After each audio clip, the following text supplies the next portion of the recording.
Hello, everyone. Good afternoon. My name is Arshpreet Kaur, and I'm an Associate Program Manager at Connecting Dreams Foundation and your host for this session. I welcome you all to another session of Inclusion Adda, a platform for career progression talks. Inclusion Adda is an initiative by CDF Transformation that aims to empower people from marginalized communities like transgenders, people with disabilities, acid attack victims, etc. This is a series of webinars for and by people from disadvantaged and minority communities, be it LGBTQIA, educationists, mental health experts, PWDs, acid attack survivors, etc. Transformation aims to mainstream these groups into the society, starting from building of knowledge in IT, skill building, and then moving towards mainstream employment or entrepreneurial opportunities. The three focus areas of the project are skill building and employability, entrepreneurship, and job placement. Without further ado, I would love to introduce our guest. Today we have Pia Kapoor with us. She is the founder at Satrangi Samaj, and she has been working for and with the community for more than 10 years now. She has won the title of Miss Trans Women Delhi 2019, organized by RP. We welcome you, Pia ji. Thank you so much for connecting with us. Hello, Pia ji. Hello ma'am, कैसे हो? I'm really good. Thank you so much, Piaji. On the special demand from audience, we will keep this session bilingual.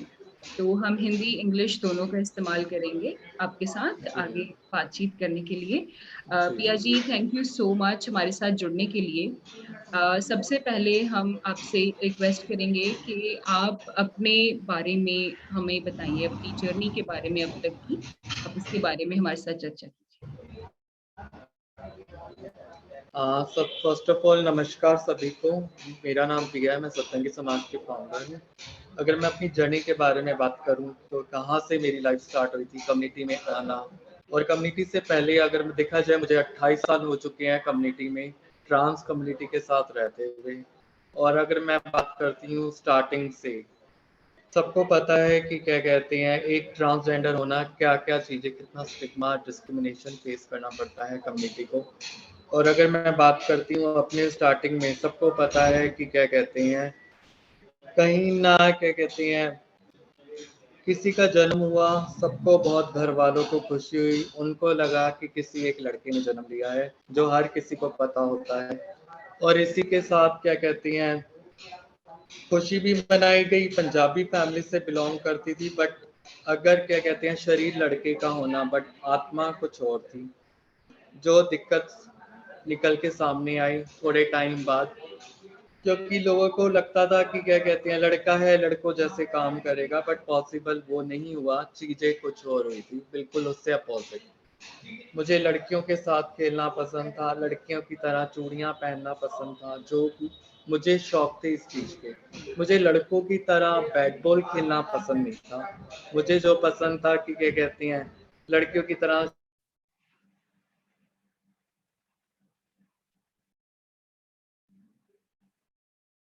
पर यही था, Punjabi family से belong करती थी, तो family को भी प्रॉब्लम हुई थी स्टार्टिंग में कि ये लड़का होके ऐसी हरकतें करता है। बट अब उन्हें उस टाइम पे क्या पता कि मैं क्या हूँ क्या नहीं, और मुझे खुद को भी नहीं पता उस समय कि मैं क्या कर रही हूँ क्या नहीं हूँ। ये सबसे बड़ी दिक्कत मुझे हुई थी।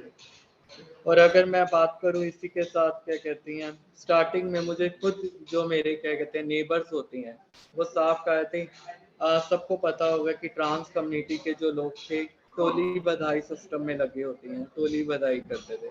मुझे किसी उस समय एक पड़ोसी ने मुझे यही कहा कि तुम हमारे जैसे नहीं, तुम इनके जैसे हो। अब वो मुझे समझ नहीं आया कि उन्होंने मुझे ऐसा क्यों बोला। मैं भी खुद उस टाइम पे मैं समझ नहीं पाई कि मैं क्या सच में ऐसी हूँ।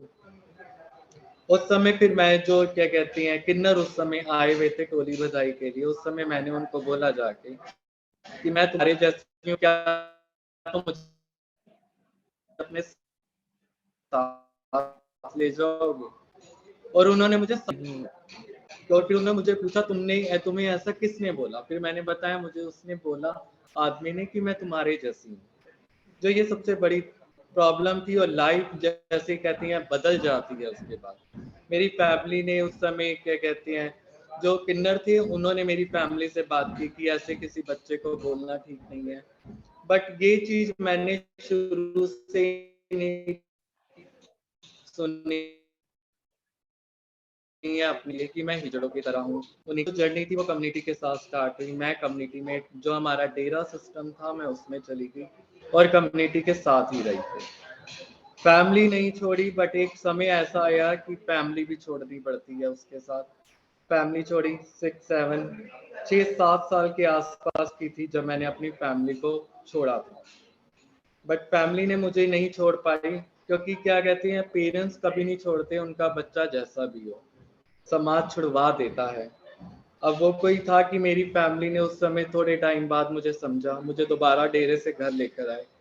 मैं डेरे में रही थी कुछ समय के लिए, बट वहां से मेरा टच सोसाइटी से हट के कम्युनिटी के साथ चला गया।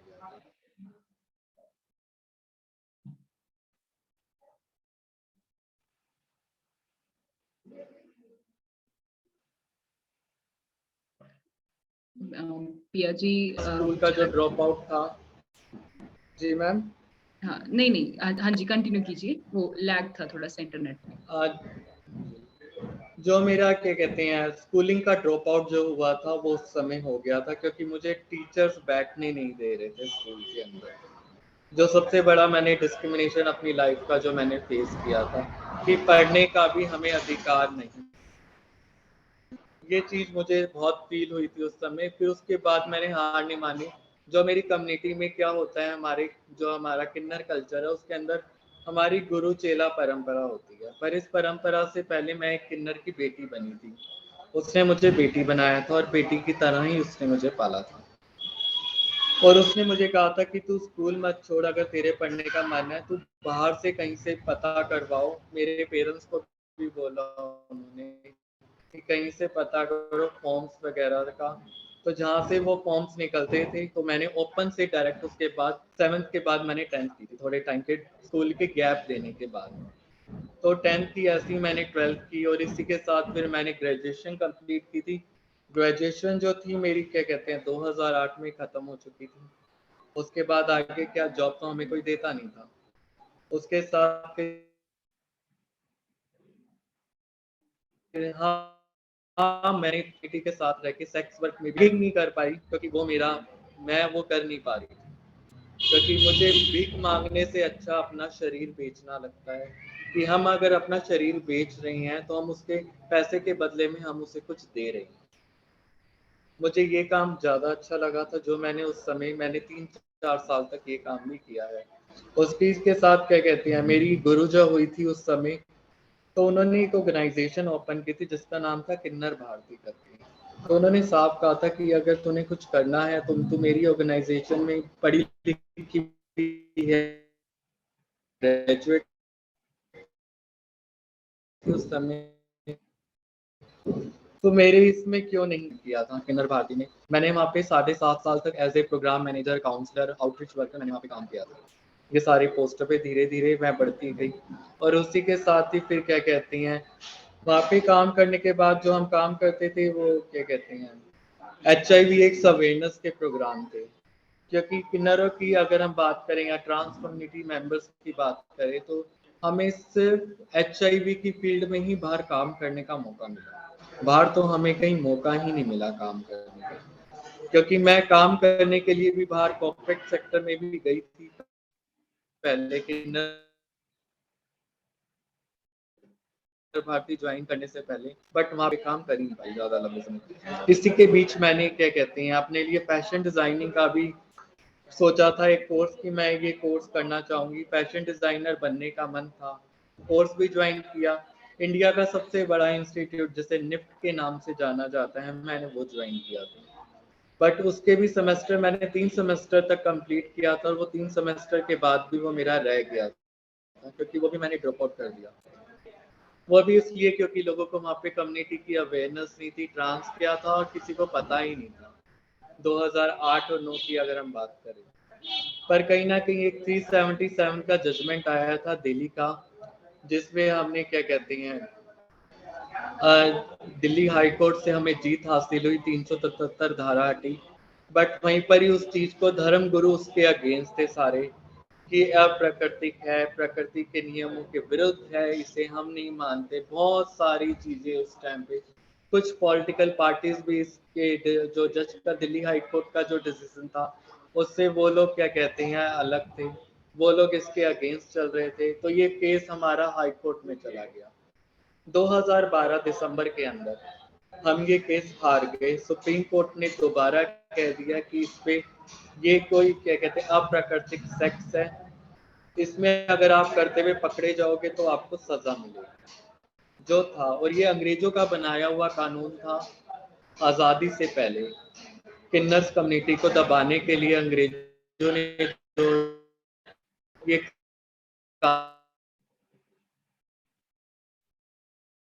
कानून लिखाए थे धारा 377 का, और जिसको हम अब तक झेलते आ रहे थे इस चीज को। और इसी के साथ क्या कहती हैं हमें 2013 में नालसा जजमेंट जो किन्नर ट्रांस कम्युनिटी के लिए एक आया, third gender transgender TG column करके जो एक चीज आई थी 2 अप्रैल 2013 के अंदर, जो हमारे लिए सबसे बड़ी चीज थी कि एटलीस्ट भारत को आज़ाद हुए हुए इतने सालों बाद 2013 में एटलीस्ट हमें कोर्ट ने तो ये याद किया कि ट्रांस कम्युनिटी को भी हक है, उनको भी अधिकार है।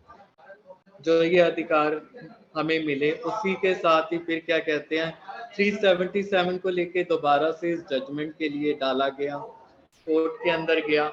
2018 में हमें दोबारा से सुप्रीम कोर्ट की 5 जज की बेंच ने इसको हटा दिया कि अब 370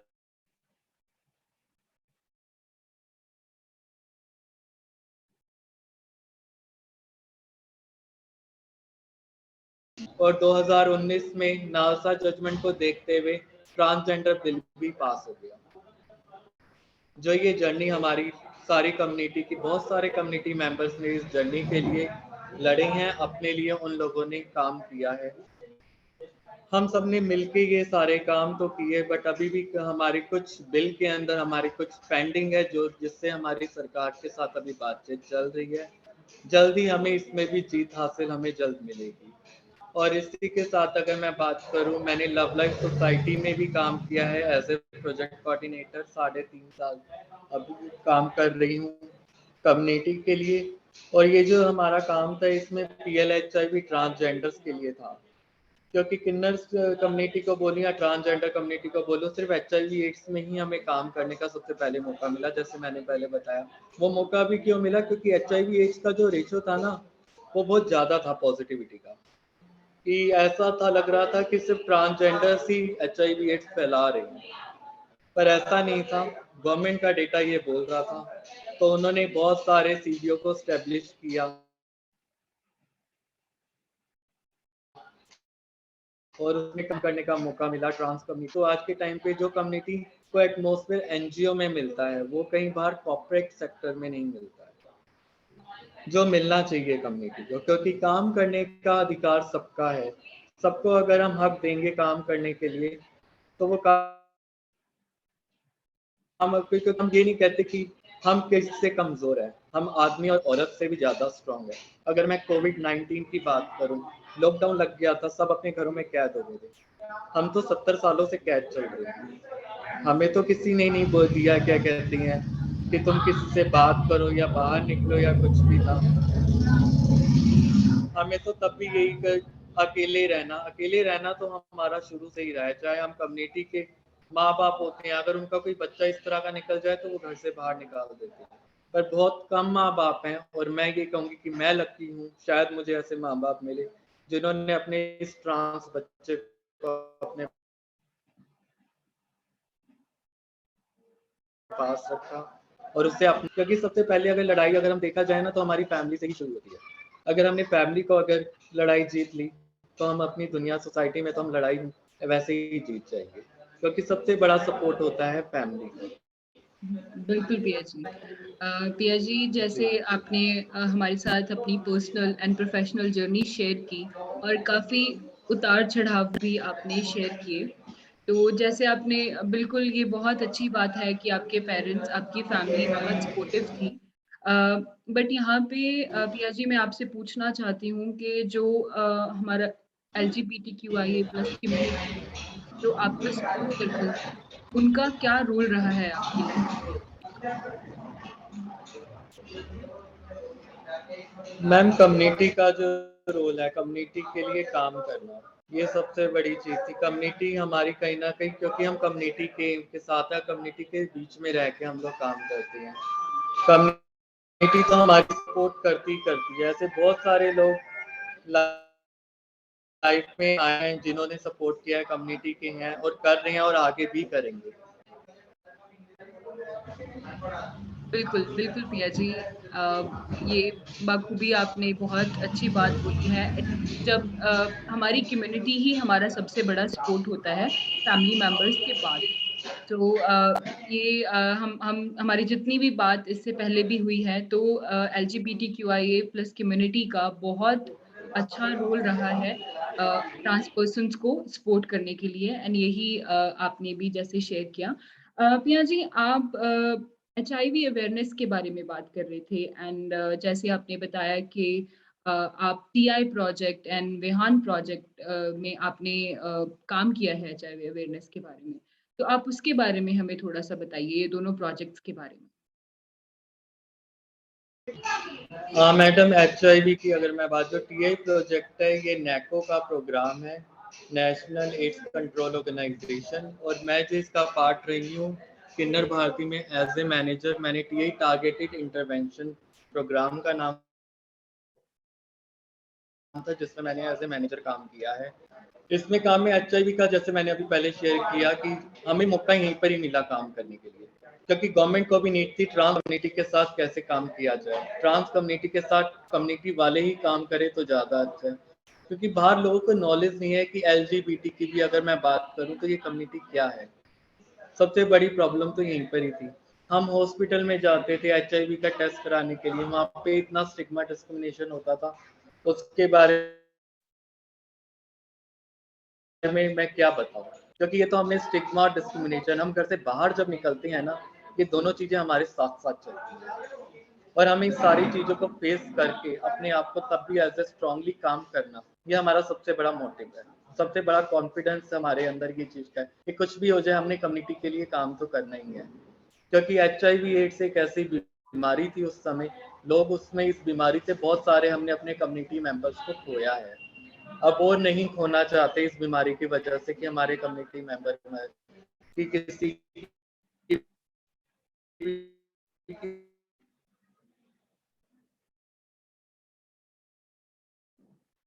पता चला कि ये वायरस है, और 89 के अंदर इंडिया में आया है ये वायरस, और इसके बाद इसकी मेडिसिन 2004 के अंदर स्टार्ट हुई। कितने सालों बाद इसकी मेडिसिन गवर्नमेंट ने स्टार्ट की, ये भी एक स्ट्रगल का पार्ट रहा है कि मेडिसिन तो एटलीस्ट मिले इसके बारे में। फिर मेडिसिन के साइड इफेक्ट ऐसे होते हैं कि हर कोई अगर कोई मेडिसिन लेना चाहे तो वो मेडिसिन छोड़ देता है, क्योंकि स्टार्टिंग में क्या होता था, बहुत सारे इस मेडिसिन को लेने से साइड इफेक्ट होते थे।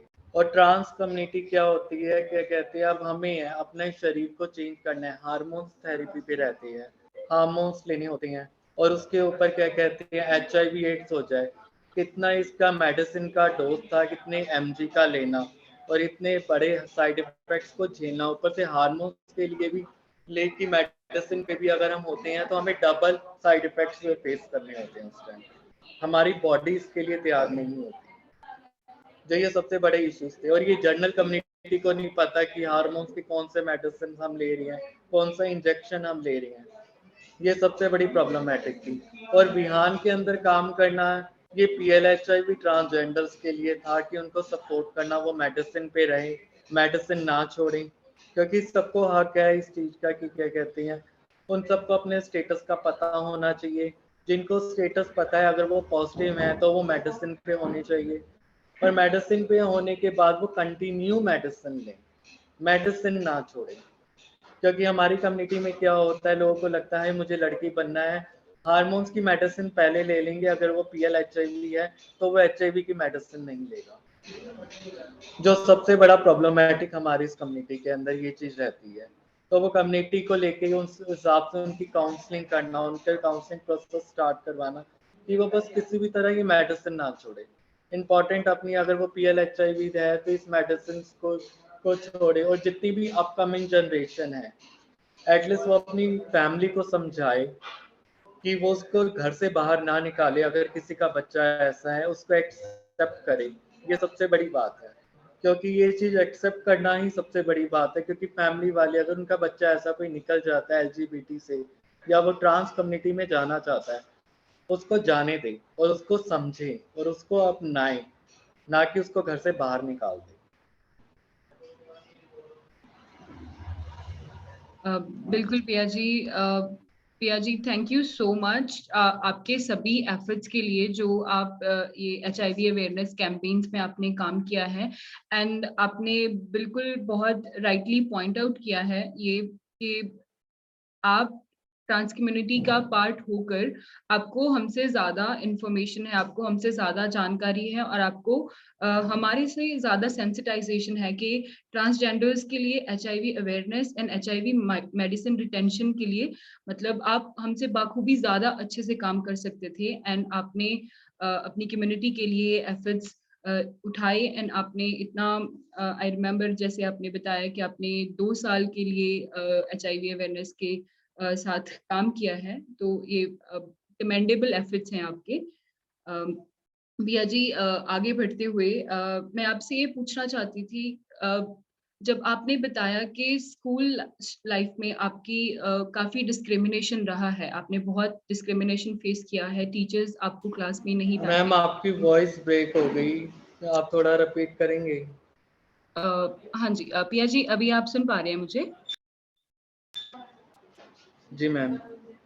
पिया जी जैसे आप शेयर कर रहे थे कि स्कूल लाइफ में आपको काफी डिस्क्रिमिनेशन फेस करना पड़ा, तो आपका जो प्रोफेशनल लाइफ है उसमें आपके कुछ ऐसे स्टिग्मा, कुछ ऐसे एक्सपीरियंसेस डिस्क्रिमिनेशन रिलेटेड रहे हैं क्या? या आपका जब आपने ग्रेजुएशन कंप्लीट कर लिया और आगे आप मतलब अपना प्रोफेशनल करियर की ओर चलने लगे, आप प्रोग्राम मैनेजर आप बन गए किन्नर भारती में, फिर उसके बाद आप लव लाइफ सोसाइटी के साथ जुड़े एंड अभी आप सतरंगी समाज के फाउंडर बने हैं, तो आपका जो ये जर्नी रहा है इसमें आपका क्या अप्स एंड क्या डाउन्स रहे हैं? एंड आप मतलब सतरंगी समाज आपको ऑर्गेनाइजेशन स्टार्ट करने का आइडिया कहाँ से मिला एंड क्या आपको लग रहा है कि क्या जरूरत थी कि आपको ये ऑर्गेनाइजेशन स्टार्ट करना पड़ा? हेलो। हेलो, हाँ जी पिया जी। हाँ जी मैम, आपकी वॉइस ब्रेक हो गई, एक बार दोबारा अगेन क्वेश्चन बताएंगे आप? श्योर पिया जी। पिया जी सतरंगी समाज के पीछे आपका क्या आइडिया था? क्या आपको ये फील हुआ कि आपको ये ऑर्गेनाइजेशन स्टार्ट करनी चाहिए? मैम, अगर मैं बात करूँ ऑर्गेनाइजेशन स्टार्ट करने की, तो कि मैंने कभी सोचा नहीं था कि मैं ऑर्गेनाइजेशन स्टार्ट करूँगी। मेरा यही था कि कम्युनिटी के लिए कुछ जो भी ऑर्गेनाइजेशन काम करेगा उसके साथ मिलके काम करना और कम्युनिटी के लोगों को आगे लेकर जाना। और इसी के साथ ही क्या कहते हैं, जो मैंने सतरंगी समाज के बारे में सोचा था, तो जो हमारे कुछ कम्युनिटी मेंबर थे उन्होंने कहा था कि इस चीज़ के लिए एक और ऑर्गेनाइजेशन स्टार्ट करते हैं, जिसमें कम्युनिटी के साथ क्या कहते हैं, क्योंकि अगर मैं स्टिग्मा की बात करती हूँ, जितना स्टिग्मा बाहर है कम सोसाइटी में कम्युनिटी के साथ, उतना ही स्टिग्मा डिस्क्रिमिनेशन कम्युनिटी के अंदर भी है कई बार ऐसा।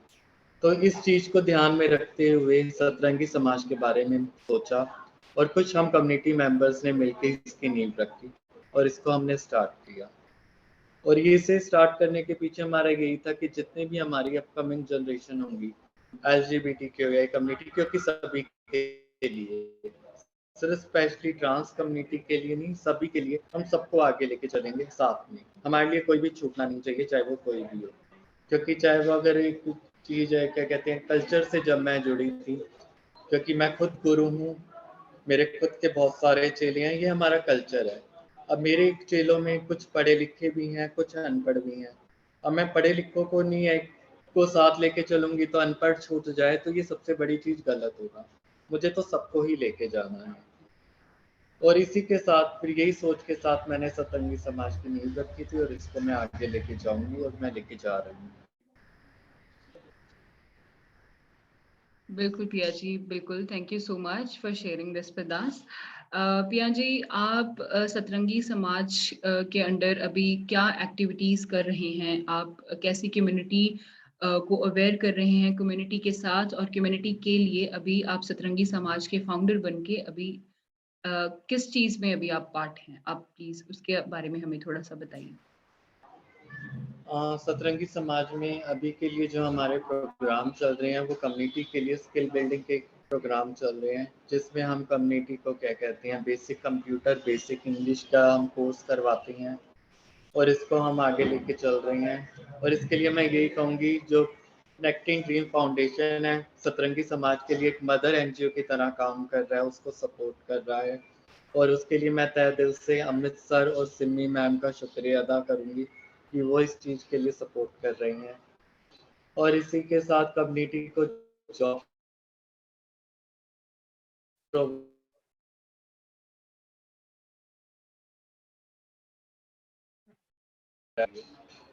क्योंकि कम्युनिटी को इसकी नीड भी है, क्योंकि जिसका जो इच्छा है, अगर किसी की जॉब की इच्छा है वो जॉब करे, और किसी का अगर अपना बिजनेस सेटअप करना है तो उसमें जो सपोर्ट है, इसमें कोशिश है कि सीडीएफ और सतरंगी समाज मिलके दोनों ही कम्युनिटी के लिए आगे भविष्य में भी काम करें। डेफिनेटली, डेफिनेटली, बिल्कुल पिया जी। हम भी as a representative from CDF, मैं बिल्कुल ये यहाँ पे पॉइंट आउट करना चाहती हूँ कि हमसे जितना बन पाएगा, हम जितना अभी कर रहे हैं, इससे भी ज़्यादा हम अपनी एफर्ट्स एम्पलीफाई करने की कोशिश करेंगे। और आपका जो एफर्ट्स आप कर रहे हो, इसको और बढ़ाएंगे और कम्युनिटी मेंबर्स के साथ जुड़ेंगे। पिया जी, जैसे अभी हम बात कर रहे हैं कि आपको 10 साल, उससे ज़्यादा, मतलब अराउंड 10 साल आपको कम से कम हो गए हैं कम्युनिटी के साथ, उनका अवेयरनेस और उनके साथ उनकी जो skill development and skill enhancement में काम करते हुए, इसमें एचआईवी अवेयरनेस भी आ रहा है।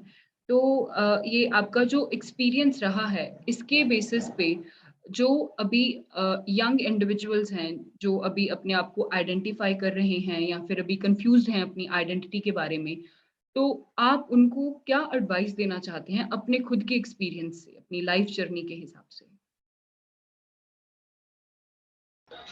आज जितनी भी हमारी अपकमिंग जनरेशन है कम्युनिटी के लिए, जिनको अभी नहीं पता, अगर वो अंडर 18 भी हैं, मैं वहाँ से शुरू करूँगी।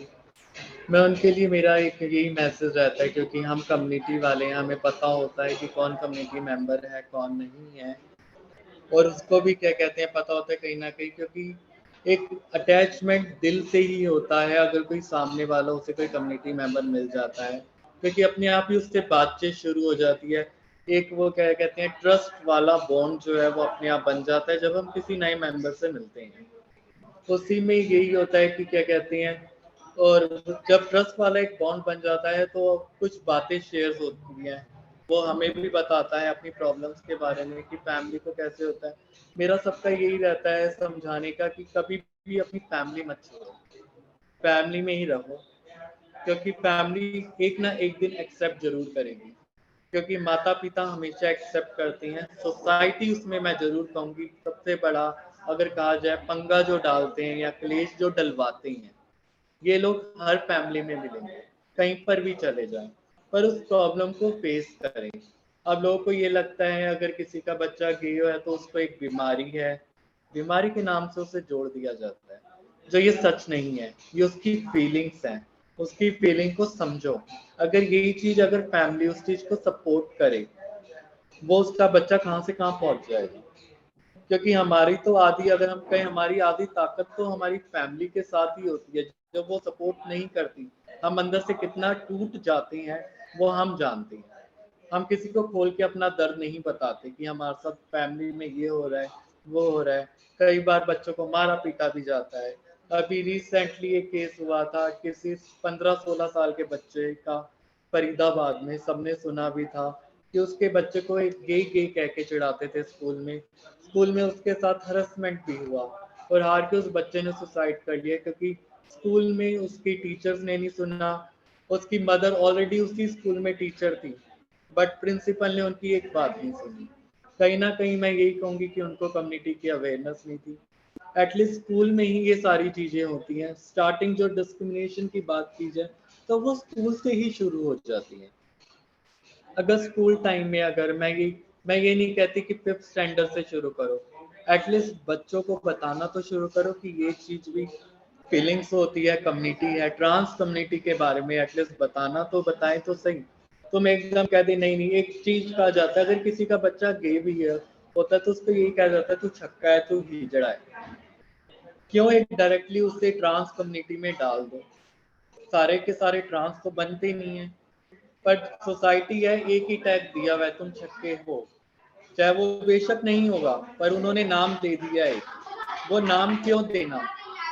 मेरा यही सोसाइटी से ये एक पूछना हमेशा रहता है कि तुम क्यों जज बनते हो हर की चीज के लिए? तुम्हें किसी के बच्चे के बारे में बोलते हो, बात करते हो, क्या मिलता है? अब मैं फैमिली के साथ, जब मुझे फैमिली ने अपनाया था, ज्वाइंट फैमिली में थी, प्रॉब्लम हुई थी, पर अगेन सेम प्रॉब्लम थी कि क्या कहते हैं, जब मेरे पेरेंट्स ने मुझे मना लिया तो आसपास पड़ोस वालों को दिक्कत हो जाती है। तुम्हारा बच्चा हिजड़ों में बैठता है, वो उनके साथ रहता है, उनकी जैसी हरकतें करता है, तुम उसे अपने घर पे क्यों रखते हो?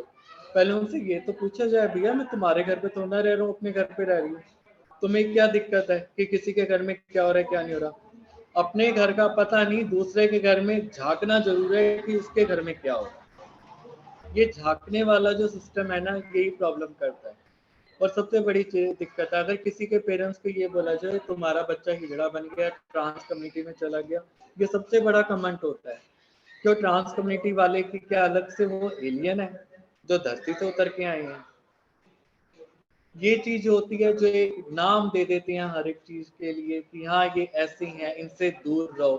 बच्चों को पहले सिखाया जाता था कीचड़ों से दूर रहो, उठा के ले जाते हैं। हमारे पास अपने खाने का तो है नहीं, हम किसको उठा कर लेके जाएंगे? पहले तो सोसाइटी में ये चीज थी, और ये आज भी है गांव में कई जगह कि अगर जा जाए कि क्या कहते हैं, हिजड़े उठा कर ले जाते हैं। कौन सा हिजड़ा कौन से बच्चे को उठा के लेके गया, कोई मुझे ये तो बता दे एटलीस्ट। जो एक नाम दे दिया जाता है कि ये सबसे जो चीजें स्कूल टाइम में अगर सिखाई जाए, बच्चों को बताया जाए कम्युनिटी के बारे में, तो एटलीस्ट अवेयरनेस तो होगी। सारी चीजें सेक्स से नहीं होती हैं, कुछ अवेयरनेस भी दी जाती हैं।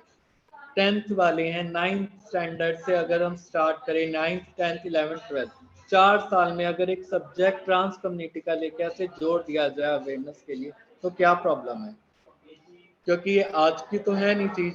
हिस्ट्री उठा के देख लो, अगर महाभारत का टाइम अगर हम देखते हैं, उसमें भी ब्रह्मलला करके थे जिन्होंने, अर्जुन ने उसका किरदार निभाया था। शिखंडनी था महाभारत में। पूरी अगर देखा जाए, अगर हम हिस्ट्री, तो पूरा महाभारत का जो युद्ध था, जो पांडव हार रहे थे 7 दिनों से, शिखंडी ने भीष्म पितामह को अगर हरा दिया, उनको मार दिया, तो पूरी महाभारत बदल गई। ये चीजें अगर हिस्ट्री में थी। ऐसे ही देखा जाए, क्या कहते हैं, कृष्ण भगवान थे, क्या उन्होंने कभी क्रॉस ड्रेसिंग नहीं किया? उन्होंने भी किया हुआ है, तो वो उनके लिए सही है। अगर एक तीसरा एग्जांपल मैं हिस्ट्री में देना चाहूंगी, शिव और शक्ति का अर्धनारीश्वर रूप जो है, ये भी तो है। बच्चों को इस चीज की एटलीस्ट नॉलेज तो होनी चाहिए, क्योंकि हिस्ट्री का ये सारा पार्ट रहे हैं। हम आज से उठकर तो आए नहीं है कि अगर हम बोला जाए आज़ादी के बाद हैं तो 2013 के अंदर हमें राइट्स मिले तो हम 2013 से आए हैं। नहीं, हम पहले भी थे, और हम हैं भी, और हम रहेंगे भी। ये चीज तो एटलीस्ट सोसाइटी को मानना ही पड़ेगा इस बात।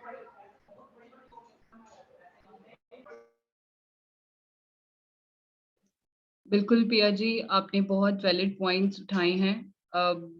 ये सोसाइटी में जो स्टिग्मा है, जो प्री कंसीव्ड नोशंस हैं, जो इस कम्युनिटी के बारे में अभी तक फैले हुए हैं, अब जो आज की जनरेशन है वो भी बिल्कुल अवेयरनेस के नाम पे अगर हम देखें तो बिल्कुल नेग्लिजेंट है उनका। और स्कूल लाइफ से, जैसे आपने बिल्कुल बोला कि 4 साल 9th 10th 11th and 12th, तब इतना मेंटल डेवलपमेंट हो जाता है बच्चों का, so that they can understand कि ये कम्युनिटी का मतलब जो भी कॉन्सेप्ट है, जो भी प्री कंसीव्ड नोशन पहले से चल रहे हैं, कितने मिसप्लेस्ड हैं। तो ये पॉइंट प्रिया जी बिल्कुल आपका बहुत वैलिड है। And I hope in near future जो हमारी अथॉरिटीज हैं, हमारे एजुकेशन बोर्ड हैं, एटलीस्ट अगर डिफरेंट सब्जेक्ट नहीं तो इसका कुछ अवेयरनेस बूट कैंप होना चाहिए स्कूल में, या फिर कुछ ऑर्गेनाइजेशंस जैसे इवन अगर ये पॉसिबल हुआ तो नॉन प्रॉफिट सेक्टर ऑर्गेनाइजेशंस हैं, they should collaborate with the schools and they should move forward. तो डेफिनेटली पिया जी, बहुत बहुत वैलिड पॉइंट है ये आपका। And Piya ji, one of the last question जो मुझे आपसे पूछना है, आपके लिए एक ट्रांसजेंडर के लिए एजुकेशन एंड करियर का क्या इम्पोर्टेंस है? मुझे ये आपकी पर्सनल एक्सपीरियंस से आप प्लीज हमारे साथ शेयर कीजिए। मैम देखिए, अगर मैं बात करती हूँ एजुकेशन की, पढ़ने लिखने का किसका मन नहीं करता, सबका मन करता है, सबको मौका मिलना चाहिए और सबका अधिकार भी है। मैं अभी भी पढ़ रही हूँ, मैं मास्टर कर रही हूँ इग्नू के साथ, क्योंकि मैंने 2008 में ग्रेजुएशन करके पढ़ाई अपनी छोड़ दी थी। और 2019 से जब हमने इग्नू से हम फ्री स्कॉलरशिप लेकर आए, सभी एनजीओ ने मिलके एफर्ट्स किए, मिलके एक साथ काम किया, तो जो उसके बाद मैंने एमएसडब्ल्यू में एडमिशन लिया। मेरा आगे भी मन है कि मैं और अभी एमएसडब्ल्यू के बाद जैसे मेरा कंप्लीट होता है, मैं आगे और पढ़ाई करूँ, क्योंकि ये मेरी अंदर से इच्छा है पढ़ने का, और ये पढ़ना भी चाहिए। क्योंकि बिना पढ़ाई के आज के टाइम पे अगर मैं सोसाइटी की बात करूँ तो कुछ भी नहीं है। स्टडी सबसे पहले इम्पोर्टेंट है। उसका जो बनने का दिल करे, कम्युनिटी मेंबर हो या नॉन कम्युनिटी कोई भी हो, क्योंकि बच्चे का कोई जेंडर नहीं होता। हम बचपन से उसे कह दे तू मेल है तो फीमेल है। अब किसी फीमेल को मेल जैसी चीजें करनी पसंद है, क्या पता वो आने वाले टाइम में ट्रांसमैन बन जाएगी। बट ये है कि उसको एटलीस्ट एक्सेप्ट करे, समझा जाए वो कितना आगे बढ़ सकती है। सेम ऐसे ही मैं अगर क्या कहते हैं ट्रांस वुमेन की बात करूँ, वो क्यों नहीं आगे बढ़ेगी। तो उसे एटलीस्ट मौका तो दिया जाए। अगर हमें हर जगह इस चीज़ के लिए टोका जाए कि तुम ये गलत कर रहे हो, तुम्हें ऐसे नहीं करना चाहिए, ये चीज़ तो गलत ही होगी। एटलीस्ट आगे बढ़े, अपने करियर को चूज करे। उसका भी अगर मैं अपनी कम्युनिटी की बात करूं, हमारी कम्युनिटी आज के टाइम में सिर्फ 3 या 4 एनजीओ से, अगर मैं बाहर बात करूं, कि जो कम्युनिटी के दिल्ली के या ऑल ओवर इंडिया में कम्युनिटी बेस्ड जो ऑर्गेनाइजेशन है, जो एनजीओ चला रही है, ट्रांस कम्युनिटी की बात करूँ या मैं एलजीबीटी की बात करूँ, उसके बाहर कहाँ जॉब है। ट्रांस कम्युनिटी के लिए मेकअप आर्टिस्ट, क्योंकि वहाँ पे हमें अपनाया गया। हमें शुरू से शौक होता है सजने संवरने का, ये हमारे अंदर का हुनर है जो निकल के बाहर आता है। कपड़े सिलना, फैशन डिजाइनिंग, ये भी एक शौक है जिसको लोग अपनी हॉबीज को अपना प्रोफेशन बना लेते हैं, जो सबसे बड़ी चीज है। ऐसे लोगों को सपोर्ट क्यों नहीं करना चाहिए, सबको करना चाहिए। और तीसरी अगर मैं बात करूं मॉडलिंग के लिए, क्योंकि अगर किसी को क्या कहते हैं, हमें इतना शौक होता है कि हम अगर एक मेल से फीमेल बने, हम अपने आप में कितने, हमारी बॉडीज में कितने सारे चेंजेस आते हैं, उन सारे चेंजेस से हम कैसे निखार के, किसी को शौक होता है मॉडलिंग करने का, क्योंकि बहुत सारे पेजेंट स्टार्ट हुए थे ट्रांस क्वीन इंडिया के। मैं भी कहीं ना कहीं ट्रांस क्वीन की पार्ट रही हूँ। मैं खुद Miss trans queen Delhi RPS की पेजेंट की, दिल्ली 2019 में मैंने क्राउन जीता था। ये सारी बहुत सारी चीजें हैं जो हम लोग करते ही हैं। बट वही है ना कहीं जाए, चाहे हमने स्ट्रगल करके ये सारी चीजें लड़ी हैं, बट मैं यही कहूँगी जितनी भी अपकमिंग जनरेशन है, हमारे जैसा स्ट्रगल ना करना पड़े। अब एक चीज कहा जाती है, ना चाहते हुए भी जब हम सेक्स वर्क में इन्वॉल्व हुए थे, हमने सेक्स वर्क किया अपनी ये सारी चीजें पूरी करने के लिए। और इसी के साथ अगर मैं कहूँ कि सेक्स वर्क बुरा है, मैं नहीं कहती सेक्स वर्क बुरा था या मजबूरी थी। मैं इसे मजबूरी भी नहीं कहती, क्योंकि अपने शरीर को बेचना और उसके बदले में मुझे कुछ पैसे मिल रहे हैं, तो ये मेरी कोई मजबूरी नहीं थी, क्योंकि ये मैंने अपनी मर्जी से किया। किसी के आगे हाथ फैलाने से अच्छा, 4 ताली मार के भीख मांगने से अच्छा, मैं ये करना मुझे ज़्यादा पसंद है। बट अपने शौक, अपनी स्टडी पूरी की, मेरे को फैमिली सपोर्ट भी था इस चीज़ के लिए, और मुझे अपने डेरा सिस्टम से भी पूरा सपोर्ट है। पहले भी था, आज भी है और आगे भी रहेगा, क्योंकि मेरे गुरु ने कभी मना नहीं किया कि तुम मत पढ़ो, तुम क्या कहते हैं सिर्फ सेक्स वर्क में रहो। हमारे गुरु की पूरे उन्होंने हमें छूट दी हुई थी, तुम्हारा जो मन है वो तुम करो। कम्युनिटी को तुमने जैसे है, पर ये है ध्यान रखना, कम्युनिटी के साथ कभी कुछ बुरा नहीं होना चाहिए। हमारे जो डेरा गुरु था, उन्हें उनका यही कहना था, और यही हमारे सारे चेले नाथियों पोती चेलों को भी यही कहना है, जिसकी जो इच्छा है, पढ़ने का मन है, स्टडी करने का स्टडी करे, कोई और काम करने का मन है कोई और काम करो। बट एटलीस्ट ये ना हो, भीख मांगने से अच्छा है कोई काम करो तो ज़्यादा अच्छा रहेगा। क्योंकि अगर मैं देखा जाए, कहीं आज के टाइम पे दिल्ली की मैं बात करूंगी, दिल्ली में बहुत सारे रेड लाइट पे आपने भीख मांगते हुए लोगों को देखा होगा। क्या कभी किसी ने उनसे उनकी स्टडी पूछी है? कोई ग्रेजुएट होता है, कोई 12th पास होता है, और कोई मास्टर भी किसी ना किसी ने किया होता है, बट सच ये है उसको वो मौका नहीं मिला होता कि वो ये काम करे, पर ना चाहते हुए भी उसको भीख मांगना पड़ता है उस टाइम पे। ये चीज ना हो, और लोग क्या कहते हैं, अपना सपना पूरा करने का हर किसी को हक है, और सब लोग अपना सपना पूरा कर सकते हैं। जी मैम। बिल्कुल प्रिया जी, आपने बहुत बहुत वैलिड पॉइंट्स उठाए हैं यहाँ पर। एंड सबको अपनी लाइफ में चॉइसेस बनाने का हक है, सबको आगे बढ़ने का हक है। जो हमारी पार अथॉरिटीज हैं, चाहे वो एजुकेशन के लिए हो, चाहे वो आगे जॉब अपॉर्चुनिटीज के लिए हो, उनका इतना रोल बनता है कि वो इक्विटेबल अपॉर्चुनिटीज प्रोवाइड करें। और आगे जो हम एज एन इंडिविजुअल, हमारा रोल है कि हम लिमिटेशंस को ना देखें। एंड ये सोसाइटी को भी एक रोल हमारे लिए प्ले करना होता है, जो ट्रांसजेंडर कम्युनिटी के चैलेंजेस का एक बहुत बड़ा हिस्सा है जो आज की सोसाइटी है। बट एक अच्छी बात इस सब में ये है कि जो LGBTQIA+ कम्युनिटी है, बहुत ही ज्यादा क्लोज निट कम्युनिटी है, और इसका बहुत बहुत बहुत बड़ा रोल रहा है। इससे पहले भी जिन हमारे साथ सरल थे, हमारे साथ रामकली जी थे, उन सब ने भी ये सब पॉइंट, बहुत वैलिड पॉइंट सेम यही उठाए हैं, एंड अपना कम्युनिटी का सपोर्ट भी जाहिर किया है, जैसे पिया जी आपने किया है। थैंक यू सो मच पिया जी, जो आपने अपने एक्सपीरियंस से एडवाइस दिया है अपने हमारे इस कम्युनिटी के जो यंगर इंडिविजुअल्स हैं, जो जिन्होंने आइडेंटिफाई कर लिया है अपने आप को, या फिर जो अपने आइडेंटिटी क्राइसिस कह सकते हैं कि अभी वो उतना कंफ्यूजन में चल रहे हैं, और आगे चल के आई होप उनको और क्लैरिटी आए, उनको ये पता चले कि ये इस सारे प्रोसेस को थ्रू आउट, मतलब आपको आगे कैसे बढ़ना है। या जी, आप एक बहुत बड़ी इंस्पिरेशन है इस कम्युनिटी के लिए। And as a representative from CDF, मैं ये डेफिनेटली बोल सकती हूँ कि हम बहुत बहुत थैंकफुल हैं, और आप हमारे साथ जुड़े, हमें मौका दिया कि हम इस कम्युनिटी के लिए कुछ कर पाएं। और कोशिश यही रहेगी कि आगे चलकर हम अपनी एफर्ट्स को और बढ़ा चढ़ाकर, और ज्यादा कम्युनिटी मेंबर्स को रीच करके, और ज्यादा स्किलफुली आप सबको, जो भी आपका बन पा रहा हक है, एटलीस्ट हमारा जितना भी पार्ट है उसमें, वो आप सबके साथ हम कदम से कदम मिला के चल सके। Priya ji, thank you so much हमारे साथ जुड़ने के लिए आज, और अपनी जर्नी हमारे साथ शेयर करने के लिए। And I would extend heartiest gratitude to the audience for connecting with us इस हमारी डिस्कशन का पार्ट बनने के लिए। Thank you so much. And आगे हम और इंक्लूजन अड्डा में दोबारा मिलेंगे, दोबारा हमारे एक न्यू स्पीकर के साथ। सो पिया जी, जी, once again thank you so much for connecting thank with you us so today. Much. मैं CDF टेक्निक ड्रीम फाउंडेशन का करना चाहूँगी, आपका करना चाहूँगी कि आपने मुझे ये मौका दिया बात करने के लिए। थैंक यू सो मच, और थैंक यू फॉर के सतरंगी समाज को सपोर्ट करने के लिए, आपका, सिमी मैम का, अमित सर का, और भी बहुत सारे CDF की पूरी टीम को मेरी तरफ से बहुत बहुत धन्यवाद।